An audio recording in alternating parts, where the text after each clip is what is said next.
Je vais commencer par vous dire que je n'ai aucun conflit d'intérêt ici, je n'ai aucun engagement dans cet exposé. J'ai souffert beaucoup d'avoir parlé de ceci. Je n'ai pas gagné beaucoup de choses, croyez-moi. Donc, j'apprécie beaucoup l'exposé de Gérard et je vais vous parler, moi je vais me focaliser sur les États-Unis et ce que j'ai appris sur... vous avez appris ce que j'ai appris. Donc, nous allons parler de l'ivermectine. Voici simplement quelques déclarations d'ouverture. Je pense que tout le monde ici est déjà convaincu de cela, mais vous avez entendu beaucoup de sursis. Mais c'est une maladie qui est parfaitement traitable. Je ne dis pas que l'ivermectine va résoudre le problème de cette maladie dans tous les cas. Avec certains des virus qui sont ressortis, on a eu des combinaisons de médecine, des combos, mais je dirais que l'ivermectine, c'est certainement l'agent de traitement précoce le plus central. Toute personne, il y en a beaucoup d'autres. Si vous ne savez pas, est-ce qu'il y a, voilà, laser, donc voilà.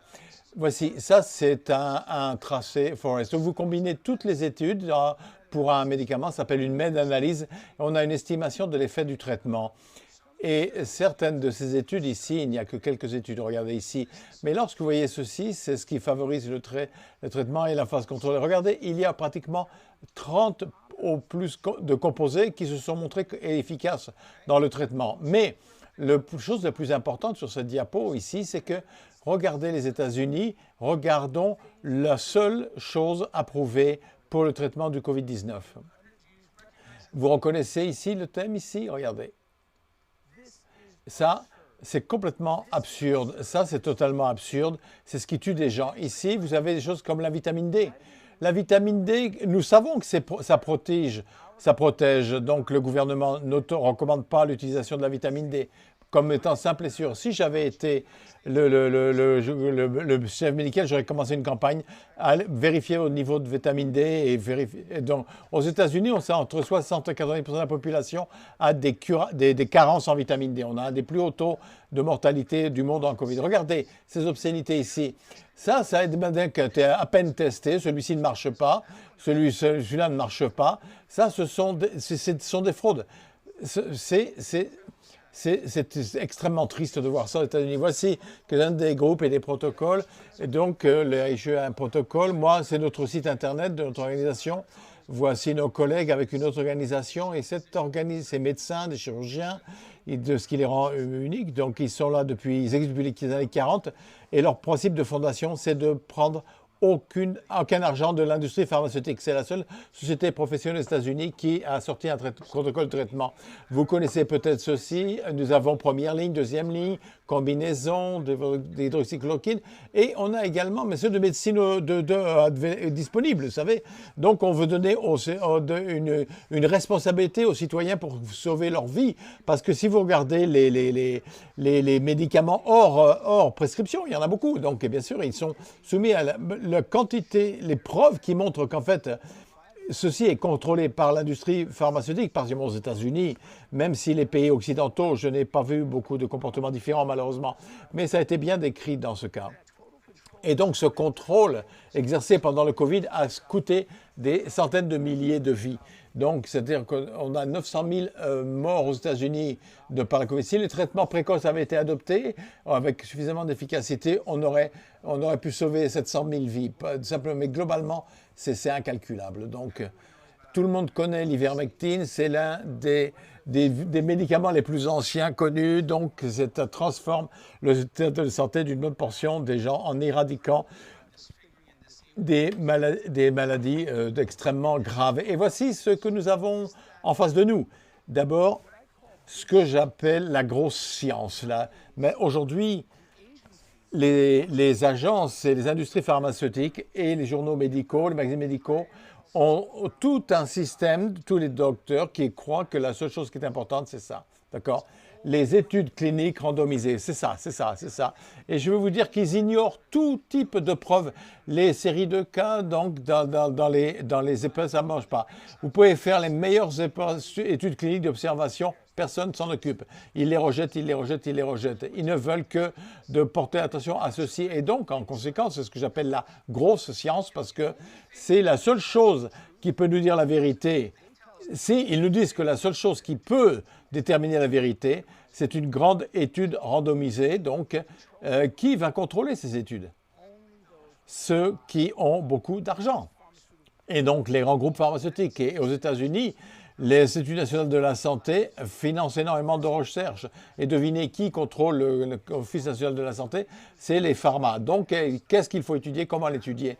Les essais randomisés, donc où ils gardent la durée à 3 jours. Vous connaissez un médicament qu'on va utiliser pendant 3 jours? C'est très rare. Moi, l'ivermectine, c'est une maladie parasitaire, on peut utiliser une dose. Mais si vous regardez, donc, Paxlovid, tous les autres, donc pourquoi d'un seul coup ils arrêtent à 3 jours et après chaque effet ils le refont 3 jours? Bon. Et donc, lorsque l'on peut contrôler les RCT, donc, et que vous dites que la seule chose que vous pouvez publier, ce sont ces grandes études randomisées, donc, et si la seule chose qui est approuvée de ces grandes agences sont les études qui sont publiées dans les grands magazines scientifiques. Les grands journalistes, ils ont bloqué, ils gèrent la science, ils maîtrisent la science. Vous pouvez découvrir tout ce que vous voulez, ils vont vous dire que c'est pas assez d'épreuves parce qu'on n'a pas la grande étude randomisée. Sur le Covid, le niveau de corruption autour de ces essais ont été conçus pour échouer. Ils font la même chose avec l'ivermectine et c'est la même chose qu'ils ont fait depuis longtemps. Voici une autre chose que je voudrais que tout médecin comprenne, c'est que la raison pour laquelle on ne peut faire contrôle qu'à une étude randomisée, parce que d'un point de vue observationnel, a trop de cofondeurs. Et ces résultats, on ne peut pas faire confiance à ces résultats. Donc je ne vais pas jurer, croyez-moi, mais donc lorsque je parle aussi, donc je vais être professionnel, mais je ne vais pas utiliser de gros mots. Mais c'est de la... Merde. Bon, voilà, c'est un mensonge complet. Donc, regardez, ça, c'est avant donc, le Cochrane Library. C'était avant Colgan. C'était en 2016. Ils ont étudié des centaines d'études, le nombre de modèles de maladies, et ils ont regardé les résultats et les conclusions donc des essais randomisés et non randomisés. Et ce qu'ils ont trouvé, c'est que nous avons obtenu les conclusions similaires. En moyenne, il y a très peu de preuves pour un effet significatif ou des différences estimées entre les études d'observation et les études randomisées. Et pourtant, la seule chose qu'ils acceptent, c'est les études randomisées. Donc, vous savez, quand vous les résumez et vous faites une collection de tout ceci, bien généralement, ils arrivent à la même conclusion. Donc, là, on enseigne aux médecins et les professeurs, ils mentent. Les journaux renforcent ceci. Parce qu'on ne peut pas publier, dans un journal à haut impact médical, un essai de contrôle d'observation. Et donc, ils vont contrôler l'information. Voici un mensonge. Ils ont ces systèmes de score où ils disent que cette étude n'est pas de haute qualité, elle a un risque élevé de biais, donc on ne peut pas lui faire confiance. Où est la preuve pour cela? Si vous regardez, il y a d'autres qui ont publié, mais lorsqu'on regarde les essais à faible qualité, les essais à haute qualité, on trouve généralement les mêmes réponses. Mais cependant, ils ne veulent pas que ce soit que tous les essais soient acceptés, parce que bien sûr, ils vont dire, bah, ça c'est de la faible basse qualité, ça c'est de la haute qualité. Ils vont contrôler l'information et la conclusion. Et c'est absolument terrifiant, c'est absolument terrifiant. Voici, ça c'était inspiré par moi, c'est mon t-shirt. C'est moi, il y a une semaine, ma fille a eu un tatouage, voilà, sans ma permission. Et en fait, elle m'a inspiré. Et je me bats contre ceci. Donc voilà. Donc ça, ça a transformé ma vie parce que je suis simplement tout le temps attaqué parce qu'on me dit qu'il n'y a pas de preuves suffisantes. Et donc ma carrière a été transformée. Véritablement, je déteste parler des données sur l'ivermectine parce que ça ne concerne pas les données d'ivermectine. C'est pas ça. Si vous avez vu, ce n'est pas les données qui sont importantes. Je n'ai jamais vu autant de données d'efficacité derrière tout médicament, toute maladie. Et cependant, ils disent ça ne marche pas. Si vous allez au New England Journal of Medicine, il y a aujourd'hui, la page de couverture, un grand essai au Brésil qui montre l'ivermectine ne marche pas. Ça a été fait pendant le variant gamma. C'est l'un des variants les plus violents, avec une mortalité qui dépassait tout autre variant. Mes collègues au Brésil ont dit qu'ils n'avaient jamais vu quelque chose de similaire. Du premier symptôme aux radios en 3 jours. Et le taux de mortalité était de plus de 50%. Et ils ont essayé tous les traitements ici. Et encore, ils ont fait 3 jours à 0,4 doses. Pourquoi 3 jours? Ils savaient que d'autres essais avaient échoué à 3 jours. Donc. Et cependant, à l'heure actuelle, donc on voit regardez, l'ivermectine ne marche pas. Ils essaient un essai fait par des investigateurs avec des conflits d'intérêt, avec un grand biais contre l'ivermectine. Et c'est ce qui contrôle l'information aujourd'hui. Donc, mais les preuves sont étonnantes. Il y a 10 années, regardez, ça c'est certainement la chose la plus intéressante que j'ai découverte quand j'ai commencé à faire de la recherche sur l'ivermectine. Depuis 2012, dans des douzaines de modèles, Zika, Westna, dengue et HIV, la fièvre, la grippe, les études in vitro montrent que ça arrête la réplication de virus.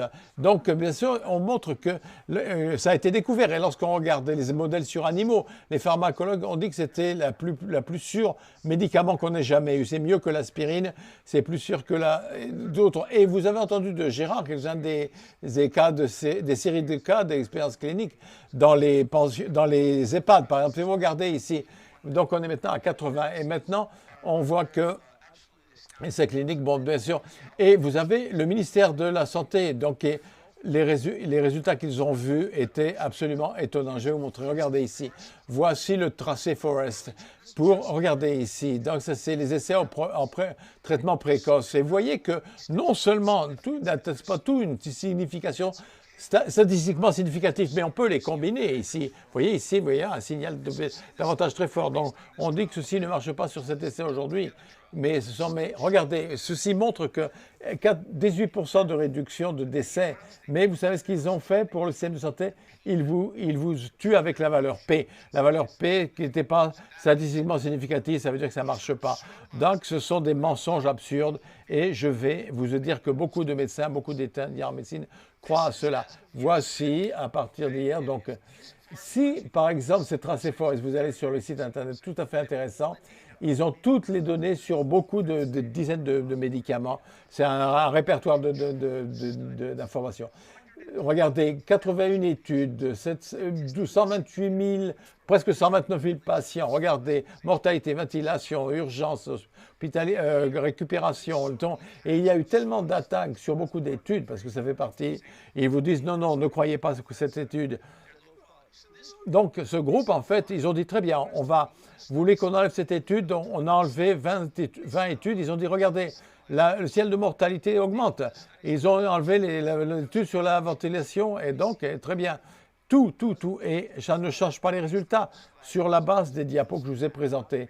L'observation, qualité, basse qualité, vous aurez toujours les mêmes résultats lorsqu'on a traite à 81 études de contrôle. Donc, rapidement, voilà le monde réel. Regardez, Mexico City, une réduction de 69%. Donc, il y avait leur système de santé qui s'écroulait en janvier 2021.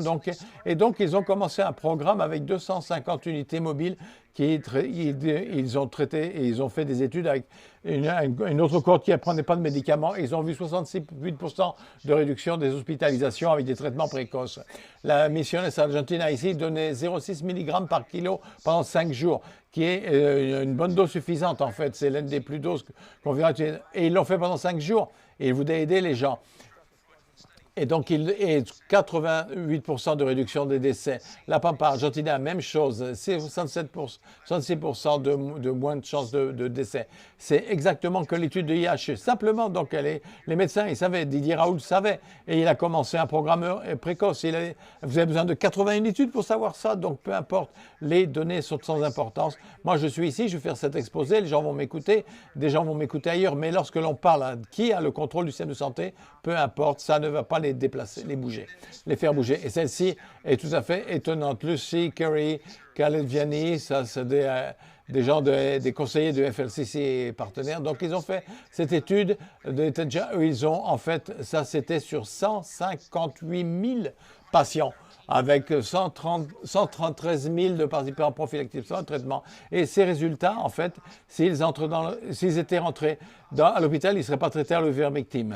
Et voilà, simplement, regarde ça en prévention. 68% de réduction de l'hospitalisation, 70% en mortalité et 100% si on le prend régulièrement. Et essentiellement, vous ne mourrez pas si vous le prenez régulièrement. Donc, maintenant, il me reste combien de temps? 5 minutes. J'ai passé trop de données sur les données. J'aurais pas dû parler des données. J'aurais dû avancer, peu importe. Allez. On peut pas, vous n'êtes pas éduqué tant que vous n'avez pas, informé tant que vous n'avez pas lu ce livre. Vous parle de la longue historique de la corruption et du contrôle et des campagnes de désinformation. Et on l'a fait, ceci par Royal Anthony Fauci, donc c'est le chef du complexe industriel-pharmaceutique. Et vous allez voir ce qu'ils font à la santé publique dans le monde. C'est terrifiant. C'est un livre qui, vous l'avez lu, ça vous coupe le sommeil. Donc ça vous empêche de dormir. Voici le cœur de mon propos, c'est 5 minutes, voilà. C'est un article qui a été publié il y a quelques années qui s'appelle le manuel de désinformation. Il met en évidence les tactiques utilisées par les entreprises, les grandes entreprises, lorsque la science ne leur convient pas, répond pas à leurs intérêts et leurs profits. Ils vont corrompre la science. Ce domaine a été inventé par l'industrie du tabac qui, pendant 50 ans, a convaincu le monde que la cigarette était bonne.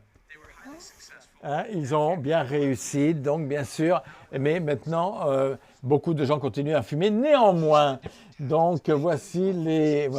J'ai vu je les ai toutes vues dans différentes formes dans la campagne contre l'ivermectine.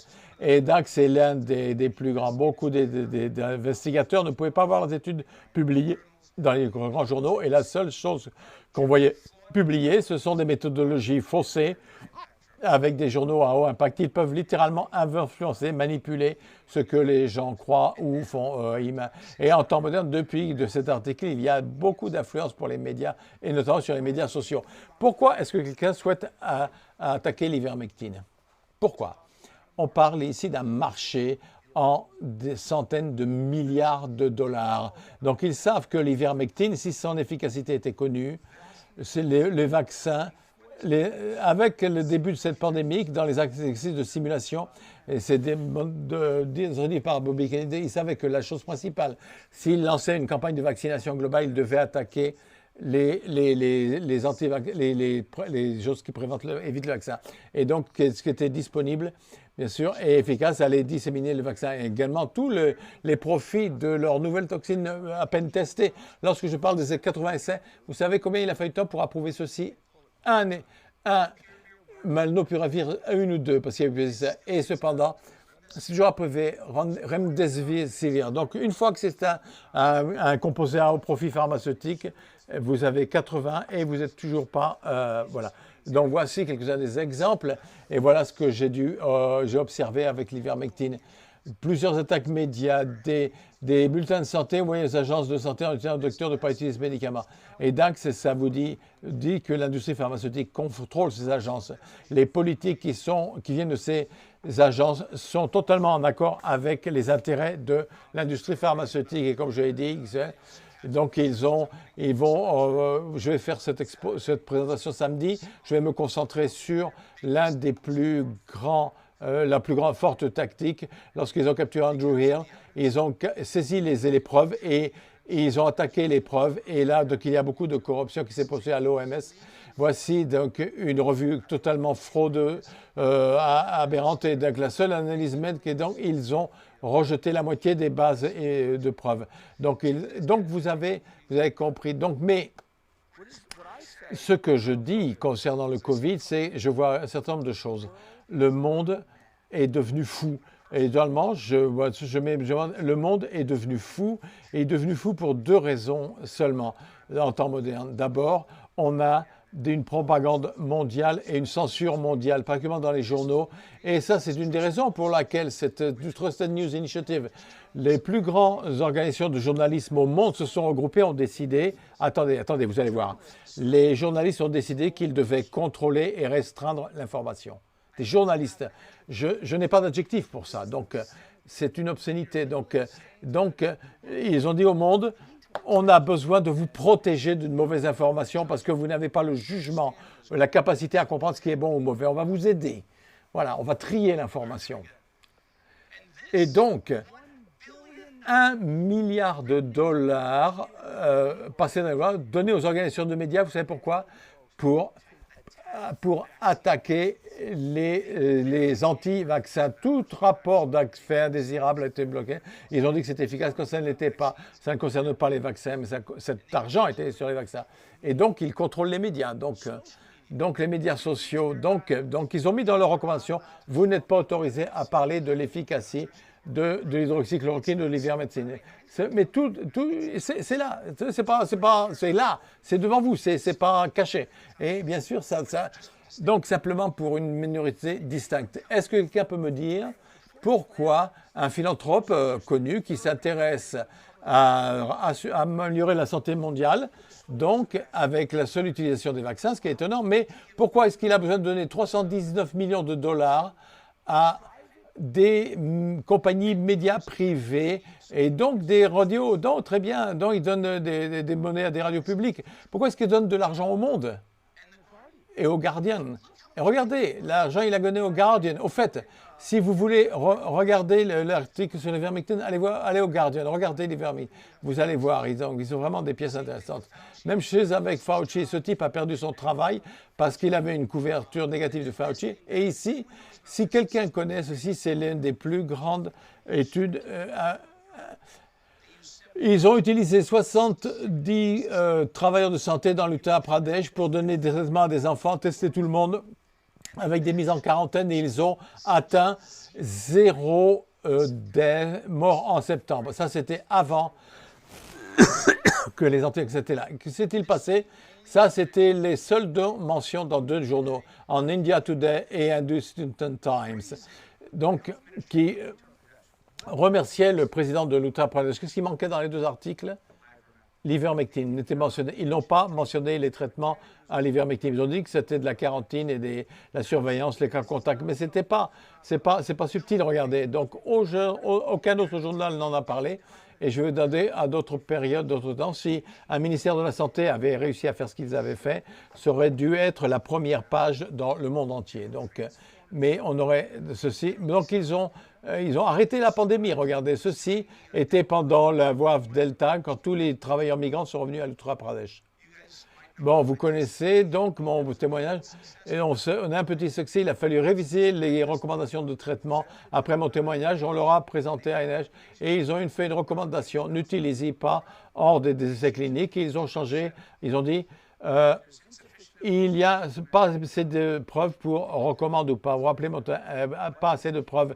En fait, c'est que chaque fois que vous entendez pas assez de preuves, insufficient evidence, donc vous savez que c'est un mensonge. Ils ne l'utilisent pas pour quelque chose d'autre, ce qu'ils veulent vendre, mais ils l'utilisent pour les choses qu'ils ne veulent pas que vous utilisiez. Chaque fois que vous entendez quelqu'un dire qu'il n'y a pas assez de preuves, voyez, soyez très sceptique de cette déclaration. Dernier point, Merck. Non. Nous ne voulons pas vous donner Merck vient avec aucune donnée, il met ça sur un site internet, ça va dans le monde. Merck c'est dès que ivermectine ne marche pas. Voici, j'en parlerai vendredi, ça c'est une catastrophe. Et voici un papier et un article avec bien sûr. J'ai été attaqué même après.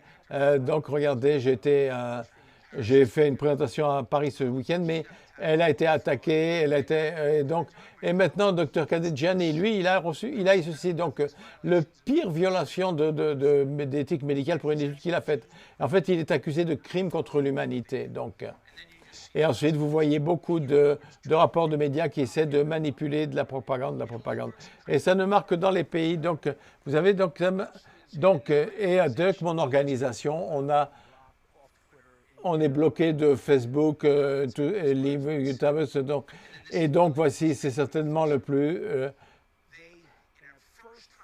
pour la première fois dans notre carrière, nos articles, le nombre de groupes et les journaux à haut impact ils ont ignoré les revues par les pairs et on a été enlevés avant publication. Dans mon groupe, on a eu 1500 publications revues par des pairs. On n'a jamais eu un papier retiré avant revue par les pairs. Donc, bien sûr. Et la NHS a retraité, Lancet a retiré, NOS a retiré avant la publication et mes collègues Vegani a eu le même traitement. Et ensuite, on a republié la revue par les pairs et on est revenu 44 depuis des 20 millions quelque part. Donc, on a reçu de l'attention. Et ensuite, mon éditeur de ce journal, le numéro spécial Robert Malone, c'est là où j'ai eu Robert Malone il y a plus d'1 an. Il avait proposé ceci et au fait, j'ai découvert plus tard que ce n'est pas une bonne idée de soumettre un médicament qui est en compétition avec un vaccin à Frontier. Vous vous rappelez, je dis qu'il donne beaucoup d'argent, mais pourquoi est-ce qu'il donne d'argent aux journaux médicaux? Donc simplement, c'est bizarre où il met son argent. Et voici les effets négatifs. Je termine en disant que la dernière chose que Mes deux collègues bien connus dans ma spécialité depuis des décennies, experts sur les corticostéroïdes. Les deux ont perdu leur emploi. J'ai perdu 3 emplois. Le dernier, les deux autres, un, j'ai été viré. J'essaie de me réinventer comme médecin, mais ceci vient à un coût. Et vous savez, ces gens-là ne plaisantent pas. Il faut accepter beaucoup de sacrifices. Mais regardez, nous avons une énorme campagne en relations publiques sur tous les médias, toutes les agences qui ont eu des bulletins. Et ça a commencé à ce moment. Ce sera ma dernière diapo. Ce qui s'est passé, c'est que pendant la vague Delta cet été, les médecins savaient que ça marchait. Ils utilisaient un peu plus. C'est monté à 99 prescriptions par semaine. Et en fait, c'est là qu'ils ont attaqué. Des articles ridicules, des tweets, des bulletins aux médecins, aux pharmaciens. Ils ont commencé. Bon, ouais, vous avez compris, je pense, ce qui se passe. Donc, c'est une déclaration intéressante. Je pense que ça va. On va entendre les. Je vais. Et donc, un essai, l'essai Oxford qui est principal, et qui ne publie pas les résultats. Donc voilà. Donc ceci a connu cette campagne de relations publiques, conduisait une partie. Ça, c'était l'introduction de Merck's Pipeline Review. Il voulait pouvoir avoir ce marché contrôlé et envoyer et je gagnais des centaines de millions de dollars. Merci. Et milliards. Il allait un peu vite, ce garçon-là. N'est-ce pas? Hein? Tu veux que je reprenne? Non, je vais faire les questions, puis tu reprends à la demi. Hein, bon. Je ne sais pas s'il y aura des questions. Je crois qu'ils prennent des questions. Do we have questions for the two speakers? Problème dans ces... Juste un commentaire. Nous avions le même article pour des gens traités à l'hydroxychloroquine. Ça a été accepté, la revue, dans les journaux. Mais je n'ai pas de son là. Et ils ont rétracté après la... Comme vous l'avez dit. Je voudrais dire une chose. Lorsque j'ai commencé ceci, je ne savais pas, connaissais pas le niveau de contrôle et de corruption de mes informations. Ils contrôlent tous les magazines scientifiques. Ils les contrôlent. Ce que Mathieu vient de dire, ça s'est passé dans beaucoup de magazines sur l'hydroxychloroquine et l'ivermectine. Des informations sur les antibiotiques et sur l'ivermectine et en combinaison. Non, je sais qu'il y en a. Je ne suis pas un expert dans ce domaine, mais les antiparasitiques, les antiviraux, les antibactériaux, est-ce que vous connaissez l'effet antitumoral de l'ivermectine? C'est utilisé dans les cancers et donc il y a des résultats tout à fait intéressants dans le cancer. Donc on appelle un médicament qui dit que c'est la drogue, le médicament miracle.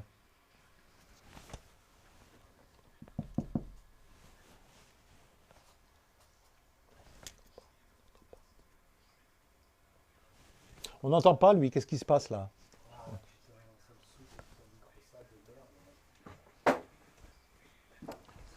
Non, il n'est pas branché.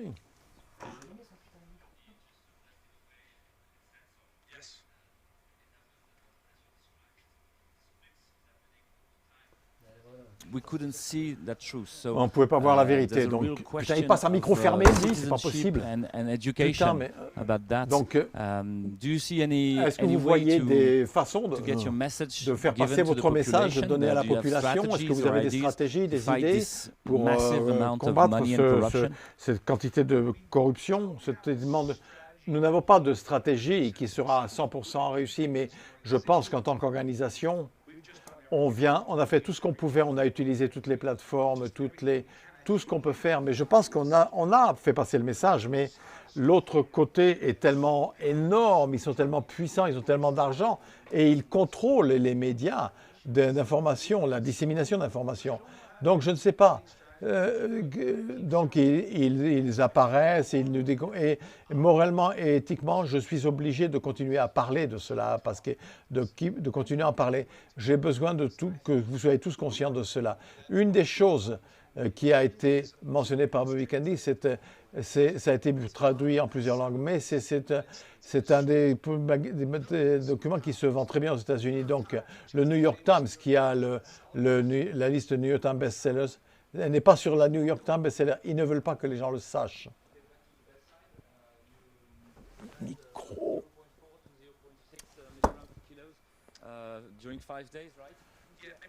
Donc, en général, pour le delta, il faut monter à des doses plus élevées. Moi, j'utilise 0,6 pendant 5 jours. Pour le micro, probablement moins, mais je vais réduire. Et essentiellement, c'est 0,4 maintenant, donc les dernières variantes.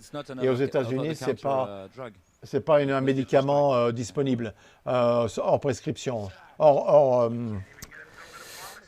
ne peut pas l'avoir en pharmacie, donc on ne peut pas le retirer en pharmacie aujourd'hui. Donc, avec Patricia ici, en vente libre, c'est ça.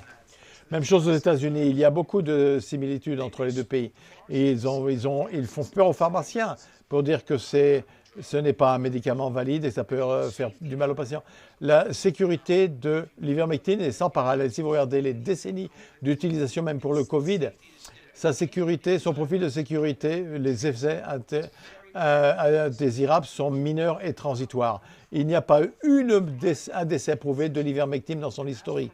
Dans son histoire. Et donc, ça a été revu par Jacques Descotes et il l'a présenté en mars. Il n'y a pas eu un décès associé à l'ivermectine. Et ce n'est pas vrai pour tout le reste. Donc. Est-ce qu'il y a une question pour Gérard Modru?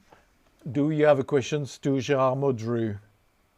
Moi, j'en avais I have une a question to Gérard, to connect Gérard, possibly with the discussion with Mathieu. Gérard a parlé du rôle Gérard de talked about the l'Agence role nationale of des the National Drug Agency, or the French FDA, if you want, and the way they blocked ivermectin, paralleled with the hydroxychloroquine. What can you say?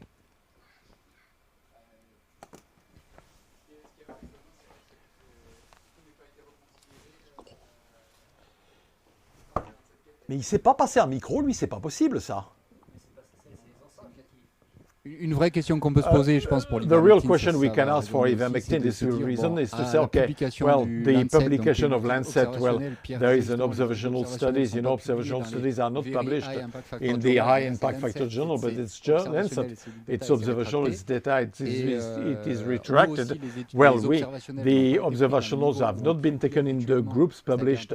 You know, it was an impact factor 10, but they did not accept, whereas they published observational with reverse conclusions and opposite conclusions. So it's quite surprising that at the end of 2020, this is not challenged. Why can't we, take, sort of randomize RCT, well, we understand why. It's easy to understand.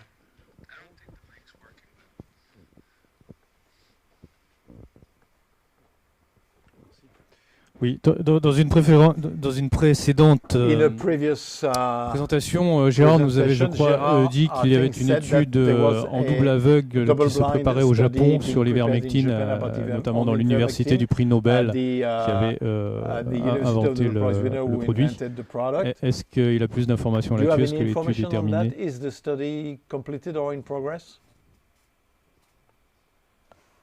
Ah, on a Zoom qui revient. Tadam! Oui, Gérard, je répète la question. Vous nous aviez... Est-ce que vous m'entendez? Do you hear me?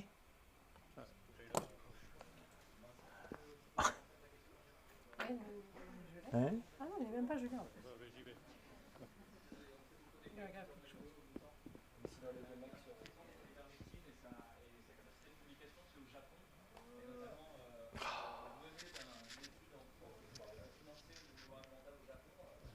Sorry, I cannot hear the...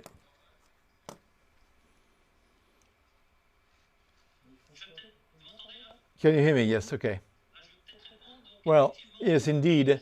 The Obura University in Japan, Kitasato, has announced early October last year that they would do a large study with a cohort of 1,000 patients, double-blind, financed by the major lab pharma in Japan. They wanted the result for end of December. They were optimistic. Then they announced the results for end of March. And I think a week ago...